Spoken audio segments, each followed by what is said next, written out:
भारत ने 175 देशों के साथ पेरिस जलवायु समझौते पर किए हस्ताक्षर। 2 डिग्री सेल्सियस तापमान कम करने का लक्ष्य, बान की मून ने कहा ऐतिहासिक पल।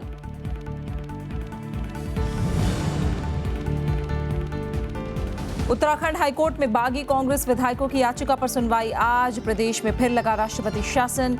हाईकोर्ट के आदेश पर सुप्रीम कोर्ट ने 27 अप्रैल तक लगाई रोक।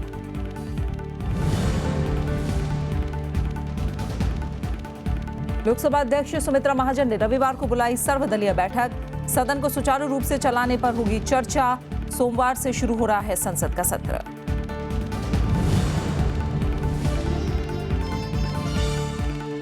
ओडिशा और महाराष्ट्र समेत देश के ज्यादातर इलाकों में गर्मी का कहर।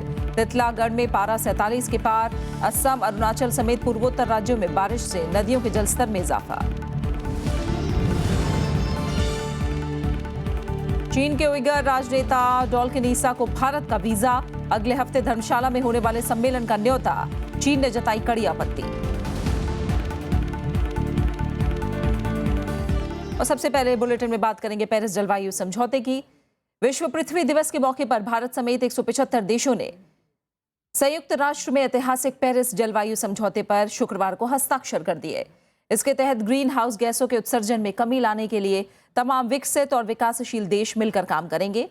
एक दिन में किसी अंतर्राष्ट्रीय समझौते पर इतने सारे देशों के एक साथ हस्ताक्षर करने का ये नया रिकॉर्ड है।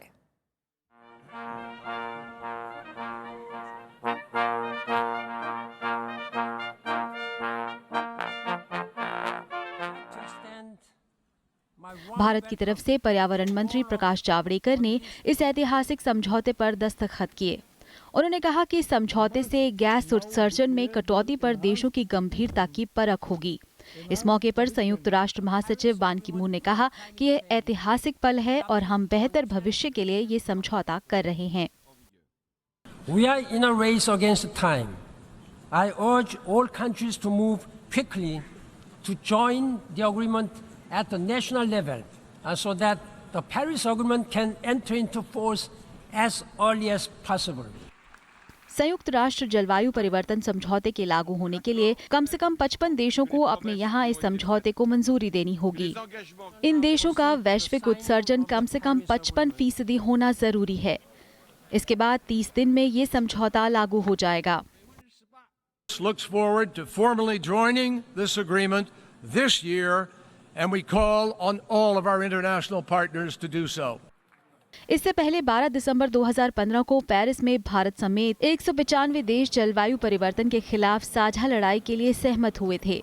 तब दुनिया भर के तापमान में वृद्धि को 1.5 डिग्री सेल्सियस पर सीमित करने का लक्ष्य रखा गया था। Bureau report, Rajya Sabha TV.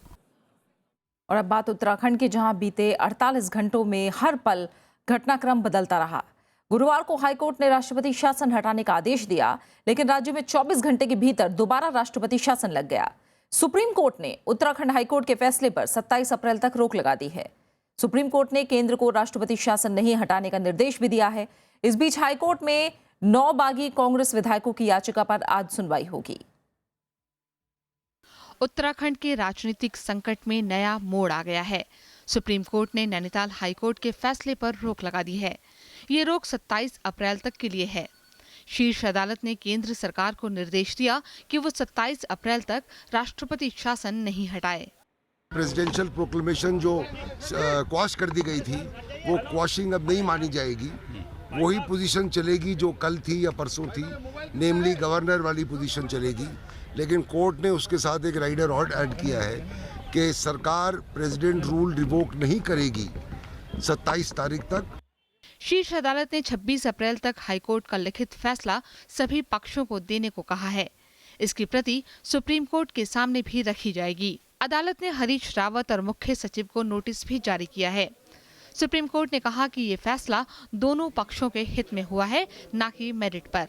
हम भी ये चाहते हैं कि ये मामला मेरिट पर निर्णित हो जाए, जल्दी निर्णित हो जाए, क्योंकि हमारे राज्य के अंदर जो पिछले कुछ समय से राजनीतिक अस्थिरता व्याप्त है, उससे डेवलपमेंट राज्य का हैम्पर हो रहा है।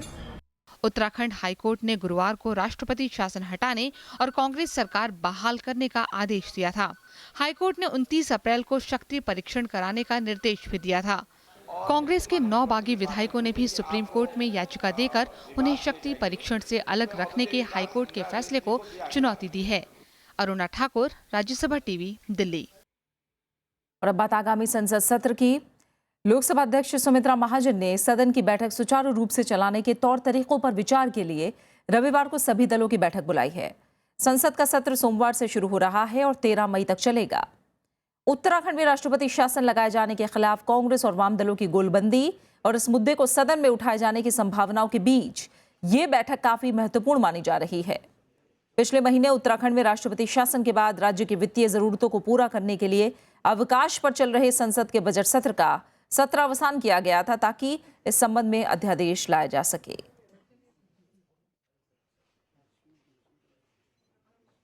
राष्ट्रपति प्रणब मुखर्जी ने 6 हस्तियों को राज्यसभा के लिए नामांकित किया है।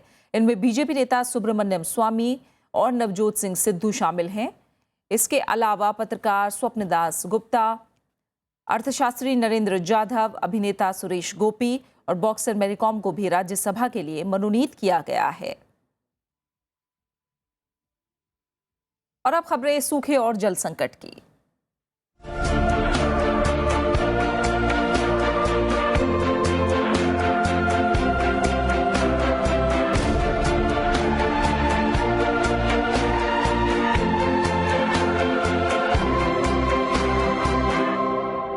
केंद्र सरकार ने कर्नाटक, पुदुचेरी और अरुणाचल प्रदेश को बाढ़ और सूखा राहत के लिए 842.7 करोड़ रुपए की सहायता को मंजूरी दी है। इसमें से 723 करोड़ 23 लाख रुपए कर्नाटक को, 35 करोड़ 14 लाख रुपए पुदुचेरी को और 84 करोड़ 33 लाख रुपए अरुणाचल प्रदेश को दिए जाएंगे। दिल्ली में केंद्रीय गृह मंत्री राजनाथ सिंह की अध्यक्षता में हुई उच्च समिति की बैठक में यह फैसला लिया गया। वित्त मंत्री अरुण जेटली, कृषि मंत्री राधा मोहन सिंह और गृह सचिव राजीव महर्षि भी बैठक में मौजूद थे। महाराष्ट्र और कर्नाटक समेत 10 राज्य सूखे पीड़ित घोषित किए गए हैं। केंद्र सरकार की तरफ से अब तक करीब 10,000 करोड़ रुपए इन राज्यों को दिए जा चुके हैं। इधर विपक्षी पार्टियां देश में सूखे की स्थिति के मुद्दे को संसद में उठाने की तैयारी में हैं। संसद का अगला सत्र सोमवार से शुरू हो रहा है।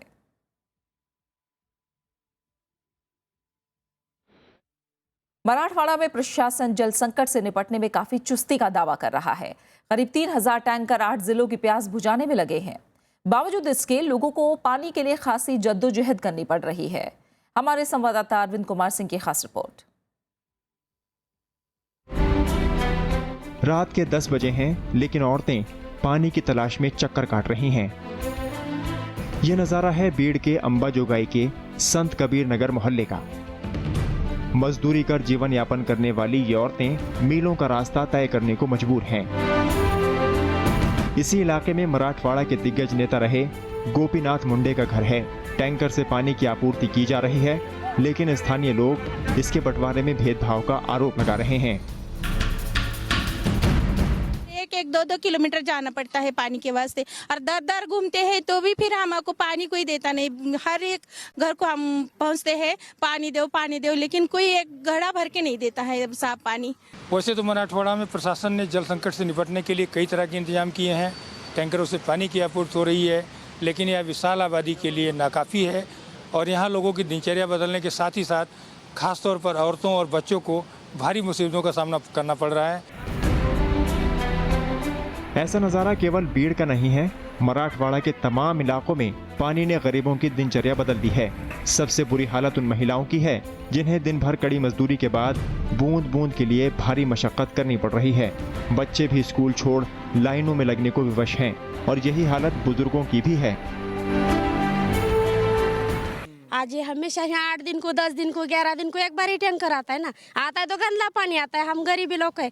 अभी कौन बोलता है ये करो वो करो, बाद में दवाखाने में जाने का पैसा कहाँ से लाने का? बताओ हम लोग को, तुम क्या करने का हम लोग ने। शहर और देहात के आसपास के अधिकतर जल स्रोत सूख चुके हैं। जहां कुछ पानी आ भी रहा है तो वो भी प्रदूषित है। हालांकि बीड़ का जिला प्रशासन राहत पहुंचाने के लिए मुस्तैदी से जुटा है, लेकिन तस्वीरों से साफ है कि प्रशासनिक प्रयास नाकाफी हैं। अरविंद कुमार सिंह, राज्यसभा टीवी, मराठवाड़ा। मध्य प्रदेश के बड़वानी जिले में कुएं में डूबने से 2 बच्चों की मौत हो गई। बताया जा रहा है कि बच्चे कुएं से पानी निकालने की कोशिश कर रहे थे। हादसे के फौरन बाद बच्चों को निकालने की कोशिश हुई, हालांकि उन्हें जिंदा नहीं बचाया जा सका। ये इलाका इस वक्त सूखे की चपेट में है।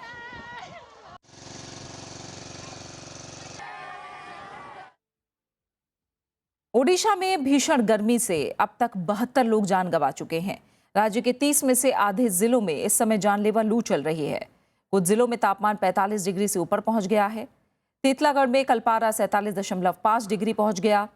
सोनेपुर में 46.3 डिग्री रहा।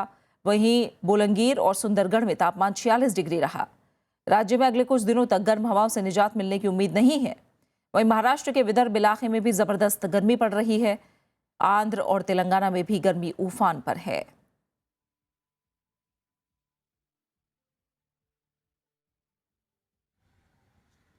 अभी काफी मॉइस्चर रह रहा है 40 to 45% लोअर पार्ट में, अब टेम्परेचर भी राइज कर रहा है। इसका प्रभाव से यदि कई एक दो जगह में कहां पर हल्का सा बारिश हो सकता है, लेकिन वो टेम्परेचर कमाने का सपोर्ट नहीं करेगा। इसीलिए हम लोग नेक्स्ट 5 डेज तक सीवियर हीट वेव का वार्निंग रखा है। यदियो काल के लिए सीवियर हीट वेव रखा है, लेकिन परसों से हीट वेव वार्निंग किया है उड़ीसा में।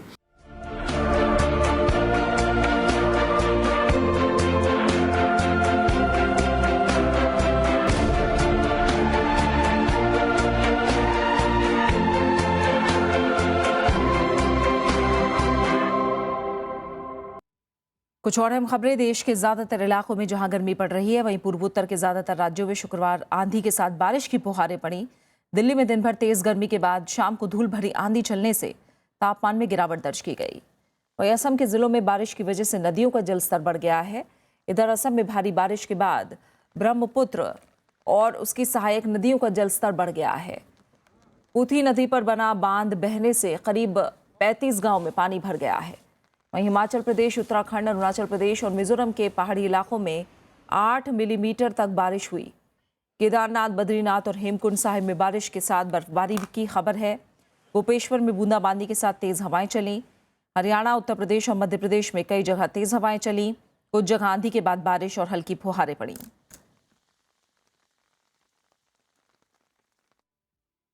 वहीं पूर्वोत्तर राज्य अरुणाचल प्रदेश में भूस्खलन से भारी तबाही हुई है। तवांग जिले में हुए भूस्खलन में 16 लोगों की जान चली गई। कई लोगों के अब भी मलबे में दबे होने की आशंका है। बचाव के काम में तेजी लाने के लिए एनडीआरएफ की टीमों को लगाया गया है। दिल दहला देने वाली ये तस्वीरें अरुणाचल प्रदेश के तवांग जिले के फामला गांव की हैं। मूसलाधार बारिश और उसके बाद हुए भूस्खलन की वजह से 16 लोगों की मौत हो गई, जबकि कई लापता हैं। मरने वालों में ज्यादातर मजदूर हैं जो पड़ोसी राज्यों से यहां काम करने आए थे। भूस्खलन से इलाके की रिहायशी इमारतों को भी नुकसान पहुंचने की खबरें हैं। जिले में पिछले कुछ दिनों से बारिश हो रही है, जिसकी वजह से इलाके में बाढ़ जैसे हालात पैदा हो गए हैं। मुख्यमंत्री काली खोपुल ने हादसे की रिपोर्ट तलब की है। प्रधानमंत्री नरेंद्र मोदी और कांग्रेस अध्यक्ष सोनिया गांधी ने मृतकों के परिजनों के प्रति संवेदना जताई है। Bureau report, Rajya Sabha TV. और खबरें जारी हैं, लौट रहे हैं एक छोटे से ब्रेक के बाद।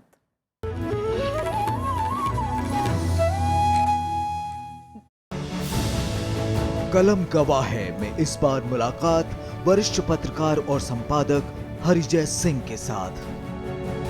राजीव गांधी को जीन्स से कुर्ते पैजामे में ट्रांसफॉर्म क्लोजली देखा। 45 मिनट्स ऑफ द रिकॉर्ड ये मुझसे बातचीत की। फ्री मूवमेंट हो, entry permit, exit permit to begin with. बाद में जब ज़्यादा अपने कॉन्फिडेंस बिल्डिंग हो जाएगा तो ये भी खत्म कर दिया कि एग्जिट परमिट और परमिट। कलम गवाह है श्रेष्ठ संपादकों से संवाद, सिर्फ राज्यसभा टेलीविजन पर।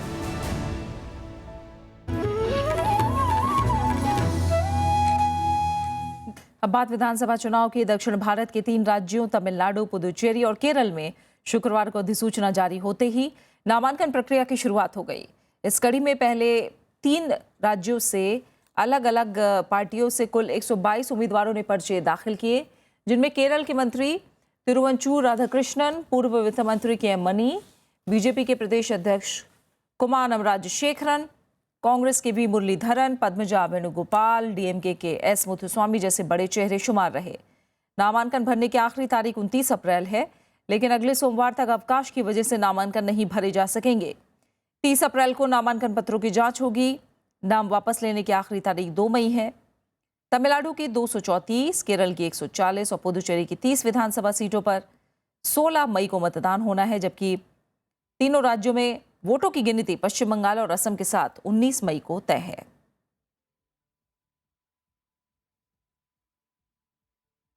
तमिलनाडु विधानसभा चुनाव के लिए कांग्रेस ने 9 उम्मीदवारों की दूसरी सूची भी जारी कर दी है। इससे पहले कांग्रेस ने 33 उम्मीदवारों का ऐलान किया था। पार्टी डीएमके के साथ गठबंधन में चुनाव लड़ रही है। 234 विधानसभा सीट के लिए 16 मई को मतदान होना है, जबकि 19 मई को वोटों की गिनती होगी। उद्योगपति विजय माल्या को कानूनी कार्रवाई के लिए भारत लाने की प्रक्रिया शुरू हो गई है। विदेश मंत्रालय ने कहा कि माल्या के निलंबित पासपोर्ट को जल्द ही रद्द किया जाएगा। पासपोर्ट रद्द करने के बाद उन्हें ब्रिटेन से भारत लाने के लिए औपचारिक निवेदन किया जाएगा। सरकार इसके लिए कानूनी सलाह ले रही है। पासपोर्ट रद्द होने के बाद माल्या भारतीय नागरिक के रूप में ब्रिटेन में रहने के लिए अयोग्य हो जाएंगे। माल्या पर बैंकों का 9,000 करोड़ रुपए बकाया है। वहीं IDBI कर्ज धोखाधड़ी मामले में माल्या के खिलाफ गैर जमानती वारंट भी जारी हुआ है। Basically, they have now written to us that there is a non-bailable warrant issued against Sri Malya, and on the basis of that non-bailable warrant, that MEA should consider initiating steps for the deportation of Sri Malya. So the two things will happen separately. I mean, there is the issue of the revocation of his passport, and there is also the issue of his deportation. Bharat ने पठानकोट आतंकी हमले के सिलसिले में NIA की team के पाकिस्तान दौरे पर जाने को लेकर शुक्रवार को कहा कि इस पर सही समय पर फैसला लिया जाएगा। भारत ने साथ ही कहा कि भारत पाक वार्ता निलंबित नहीं की गई है। साथ ही पाकिस्तान से वहां की जेलों में बंद सभी भारतीयों की सुरक्षा सुनिश्चित करने के लिए जरूरी उपाय करने को भी कहा गया है। विकास स्वरूप ने भारत पाक वार्ता की स्थिति को लेकर कहा कि भारत और पाकिस्तान के बीच कई स्तर पर कई बार बातचीत हुई है, जिनमें दोनों देशों के प्रधानमंत्रियों के स्तर पर हुई बातचीत शामिल है, जिन्होंने हाल ही में एक दूसरे से बातचीत की थी। I have made statements, and so has my Pakistani counterpart. So this should give you clarity that the dialogue process has not been suspended. The rest, of course, is a matter of detail. As and when I have something definite to tell you, I will. Jaish Mohammad सरगना मसूद अजहर पर प्रतिबंध लगाने के प्रयास पर चीन के विरोध के बाद भारत ने चीन के उइगर नेता दालकुन ईसा को धर्मशाला आने की इजाजत दे दी है। दालकुन फिलहाल जर्मनी में है और चीन उन्हें आतंकवादी मानता है। उसके खिलाफ चीन के अनुरोध पर इंटरपोल ने रेड कॉर्नर नोटिस जारी कर रखा है। ईसा अगले महीने धर्मशाला आने वाले हैं, जहां वो एक सम्मेलन में हिस्सा लेने के अलावा तिब्बती धर्मगुरु दलाई लामा से भी मिलेंगे। चीन ने भारत के इस निर्णय पर आपत्ति जताई है और कहा है कि ईसा आतंकवादी है और उसे पकड़ना सभी संबंधित देशों का कर्तव्य है। लेकिन विदेश मंत्रालय के प्रवक्ता विकास स्वरूप ने कहा कि विदेश मंत्रालय तथ्यों का पता लगाने का कोशिश कर रहा है। Look, we have seen media reports on this purported visit of Dolkun Issa to India. At the moment, the Ministry of External Affairs is trying to ascertain the facts. संविधान संशोधन की मांग को लेकर अगले हफ्ते से प्रस्तावित आंदोलन से पहले नेपाल सरकार ने एक बार फिर मधेसी नेताओं के सामने बातचीत का प्रस्ताव रखा है। उप प्रधानमंत्री विजय कुमार गच्छादर ने कहा है कि बातचीत के अलावा विवाद हल करने का कोई दूसरा तरीका नहीं है। विजय कुमार मधेसी जन अधिकार फोरम गणतांत्रिक के अध्यक्ष भी हैं, जो सरकार में शामिल एकमात्र मधेसी पार्टी है। इस बीच नेपाल की प्रथम महिला राष्ट्रपति विद्या देवी भंडारी अगले महीने भारत आएंगी। इस दौरान दोनों पक्षों के बीच महत्वपूर्ण मुद्दों पर चर्चा होने की संभावना है। पदभार संभालने के बाद उनकी ये पहली विदेश यात्रा है। पाकिस्तान के प्रधानमंत्री नवाज शरीफ ने कहा है कि अगर पनामा पेपर मामले में उच्च स्तरीय जांच में वो दोषी साबित होते हैं तो अपने पद से इस्तीफा दे देंगे। देश के नाम एक टेलीविजन संदेश में नवाज शरीफ ने कहा कि वो पाकिस्तान के चीफ जस्टिस से जांच की मांग करेंगे। उन्होंने कहा कि जांच के जो भी नतीजे आएंगे उन्हें कबूल होंगे। मैंने फैसला किया है कि मैं सुप्रीम कोर्ट के मोहतरम चीफ जस्टिस को खत लिखूंगा कि वो इस मामले की तहकीकात के लिए एक कमीशन तश्कील दें। पाकिस्तान के प्रमुख सिख नेता सोरेन सिंह की शुक्रवार को अज्ञात बंदूकधारियों ने गोली मारकर हत्या कर दी। हमलावर मोटरसाइकिल पर सवार थे। सोरेन सिंह अल्पसंख्यक मामलों पर खैबर पख्तूनख्वा प्रांत के मुख्यमंत्री के विशेष सहायक थे और लंबे अरसे से इमरान खान की तहरीक इंसाफ पार्टी से जुड़े थे। पुलिस के सरदार के मुताबिक सोरेन सिंह बुनेर जिले के पीर बाबा इलाके में अपने घर लौट रहे थे, तभी उन पर हमला हुआ।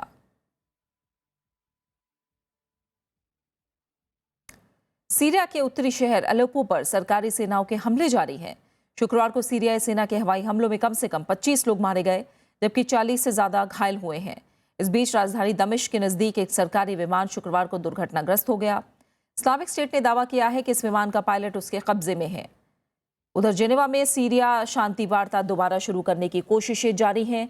संयुक्त राष्ट्र के दूत स्टेफन द मिस्तूरा ने उम्मीद जताई है कि अगले बुधवार तक बातचीत दोबारा शुरू हो जाएगी। सरकारी पक्ष के राष्ट्रीय सरकार बनाने के प्रस्ताव पर मिस्तूरा ने कहा कि इस प्रस्ताव पर विचार हो रहा है। With the government, we have been trying to go deeper on their own vision, concept, but getting more practically into deeper details of what they understand to be a broad-based government. What do you mean by that? Is this going to be cosmetic? Is it going to be real? And if it is real, what does it mean for the opposition? और इस बीच संयुक्त राष्ट्र ने Yemen शांति वार्ता की प्रगति पर संतोष जताया है। संयुक्त राष्ट्र के विशेष दूत इस्माइल शेख अहमद के मुताबिक कुवैत में जारी बातचीत के दौरान सभी पक्षों ने सकारात्मक रुख दिखाया है। इस दौरान यमन में युद्ध विराम लागू करने, शांति कायम रखने की शर्तों और शांति समितियों को बनाने पर चर्चा हुई है। वार्ता के दौरान शिया हुथी लड़ाकों ने यमन में शांति के लिए सऊदी गठबंधन सेनाओं की वापसी की अपनी मांग दोहराई है।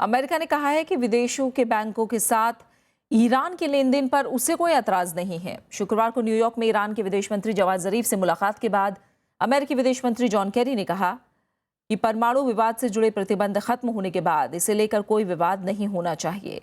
इससे पहले अमेरिका ने कहा था कि वो ईरान के अपनी बैंकिंग सिस्टम में शामिल नहीं करेगा। I want to emphasize, we lifted our nuclear-related sanctions as we committed to do, and there are now opportunities for foreign banks to do business with Iran. Unfortunately, there seems to be some confusion among some foreign banks, and we want to try to clarify that as much as we can.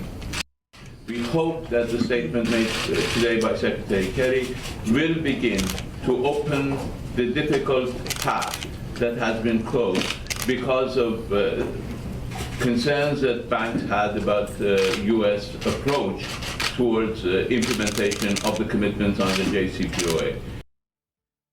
उपराष्ट्रपति मोहम्मद हामिद अंसारी ने कल a story of hope नाम की documentary film की screening की। इस film में 80 के दशक में मुस्लिम लड़कियों और महिलाओं की शिक्षा के प्रति सकारात्मक सोच को दिखाया गया है। इस मौके पर फिल्म अभिनेत्री शर्मिला टैगोर, योजना आयोग की पूर्व सदस्य सैयदा हमीद और शबनम हाशमी मौजूद थीं।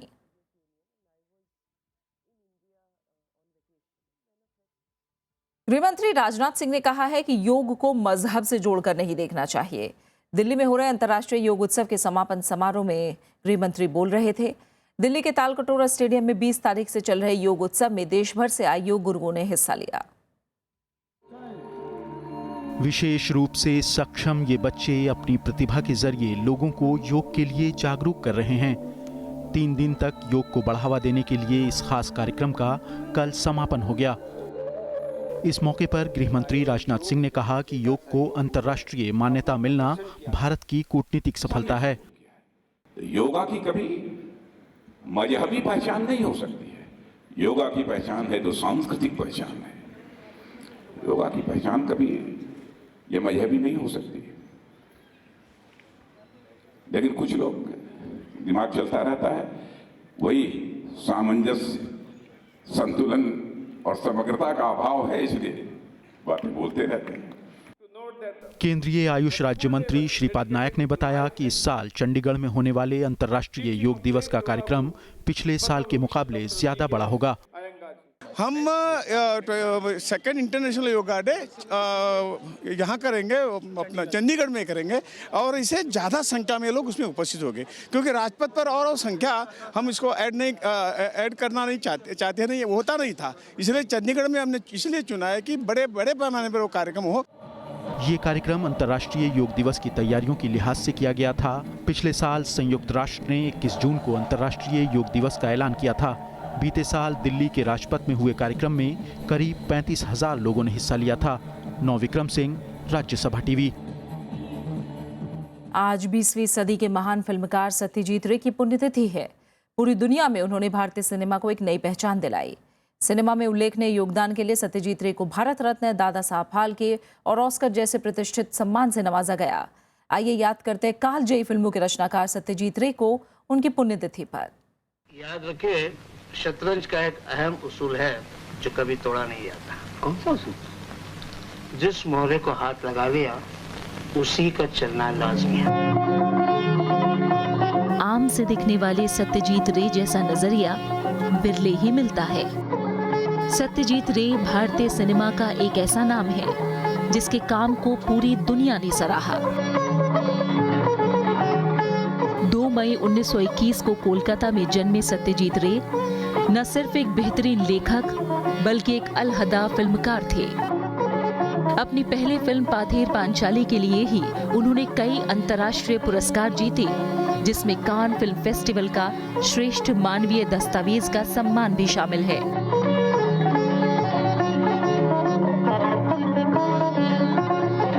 पाथेर पंचाली के लिए पत्नी के जेवर गिरवी रखे, तमाम संघर्ष सहे, लेकिन इस फिल्म की सफलता ने उनके सभी कष्ट दूर कर दिए।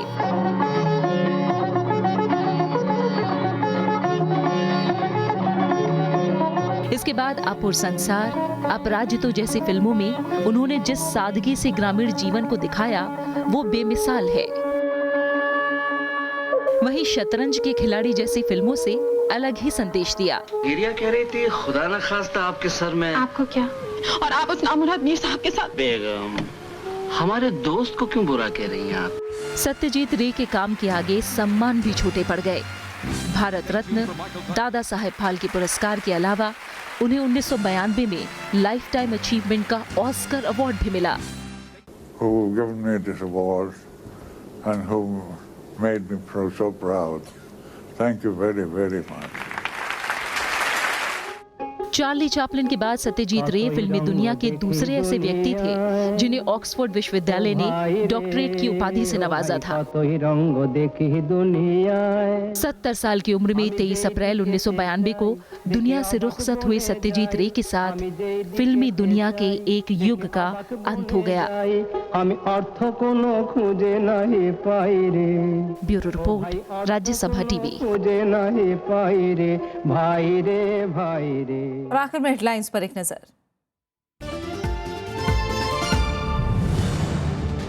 भारत ने 175 देशों के साथ पेरिस जलवायु समझौते पर किए हस्ताक्षर।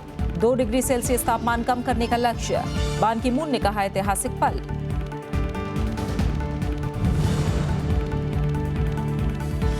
उत्तराखंड हाईकोर्ट में बागी कांग्रेस विधायकों की याचिका पर सुनवाई आज। प्रदेश में फिर लगा राष्ट्रपति शासन। हाईकोर्ट के आदेश पर सुप्रीम कोर्ट ने 27 अप्रैल तक लगाई रोक।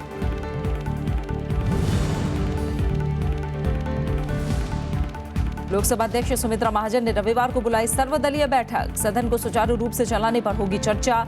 सोमवार से शुरू हो रहा है संसद का सत्र।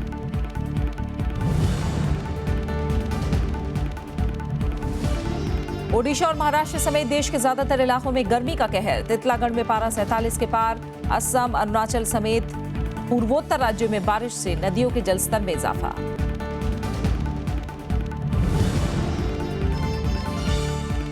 चीन के उइगर राजनेता डॉल्किन ईसा को भारत का वीजा। अगले हफ्ते धर्मशाला में होने वाले सम्मेलन का न्योता। चीन ने जताई कड़ी आपत्ति।